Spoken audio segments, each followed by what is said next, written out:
بسم اللہ الرحمن الرحیم۔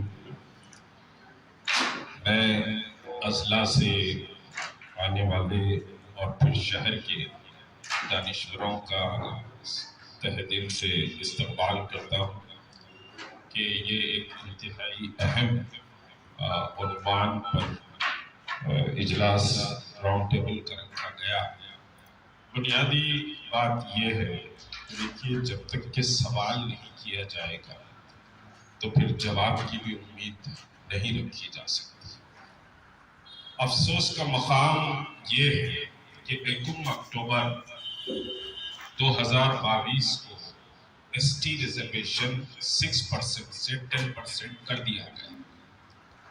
اکتوبر گیا، نومبر گیا، دسمبر گیا، جنوری کے اختتام پر ہم ہیں، لیکن جو لوگ حکومت کے ساتھ ہیں، جو مسلمان حکومت میں موجود ہیں یا جو حکومت کے الائی ہیں یا جن جماعتوں نے مختلف اوقات میں چیف منسٹر سے ملاقاتیں کی اور چیف منسٹر کی دعوتیں کھائی ہیں، ٹی آر ایس کو ووٹ دینے کی اپیل کی ہے، اس پر ہم کوئی اختلاف نہیں کر رہے۔ ہر ایک کو اپنا حق ہے کہ وہ کس کی تائید کرے، کس کی تائید نہ کرے، لیکن یہ تمام اصحاب جو ٹی آر ایس کے ساتھ، جو ٹی آر ایس کی دعوتیں کھاتے ہیں یا ٹی آر ایس کی تائید کرتے ہیں، ایس ٹی کو 6% سے 10% کیا گیا اور مسلمانوں کے ریزرویشن کو، جبکہ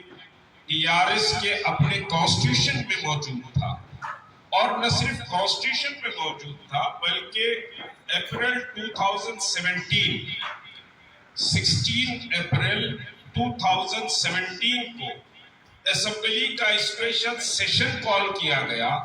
اس اسپیشل سیشن میں چیف منسٹر نے قرارداد پیش کی، مسلمانوں کو 12% دیا جائے گا، ایس ٹیز کو 10% دیا جائے گا۔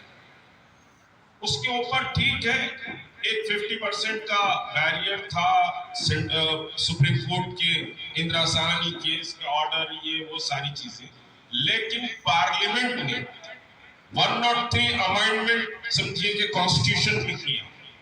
یہ دراصل قانونی چیزیں اس وجہ سے سمجھا رہا ہوں، بعض ہمارے اصحاب احباب کسی کی طرف سے آئے یا پھر خود اپنے اس سے آئے، دفتر پہ سمجھیے کہ 2 ڈیلیگیشن آئے اور انہوں نے مجھ سے سوال کیا کہ ملک صاحب، اب یہ الیکشن ایئر میں 12% آپ کو کیوں یاد آ رہا ہے؟ گزشتہ 8 سال سے آپ 12% کی بات کیوں نہیں؟ تو میں سمجھیے کہ جو ٹیکنیکلٹی تھی وہ ایکسپلین ان کو کر دیا۔ اس ہاؤس کو بھی میں وہ بات بتا رہا ہوں کہ دیکھیے، not more than 50% supreme court کا ایک بیریئر ہے کہ 50% سے زیادہ کوئی ریاست ریزرویشن نہیں دے سکتی۔ تامل ناڈو میں 69% ہے جو اسٹے پر ہے، وہ اسٹے پر ہے۔ اسی طرح جھارکھنڈ میں بھی مور دین 50% ہے، وہ بھی اسٹے پر ہے۔ تو کوئی ریاست مور دین 50% ریزرویشن نہیں دے سکتی۔ اب چیف منسٹر صاحب نے 2014 میں بڑے بانگ دوہل اعلان کیا ہم 12% دیں گے، تو اس وقت ہمارا اسٹینڈ یہ تھا کہ یہ ایک مسلمانوں کے ساتھ سوائے مزاح کے کچھ اور نہیں، کیونکہ آپ دے نہیں سکتے۔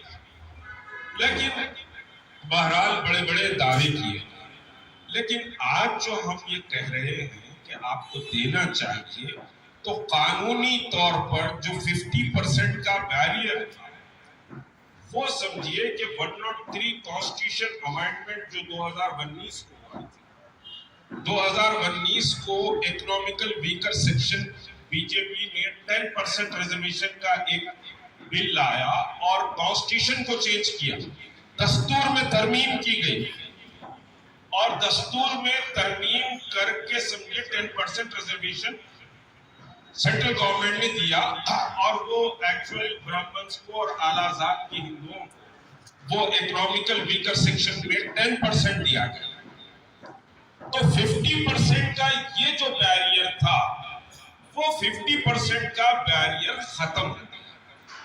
اب اس کے ختم ہونے کے بعد ہمارے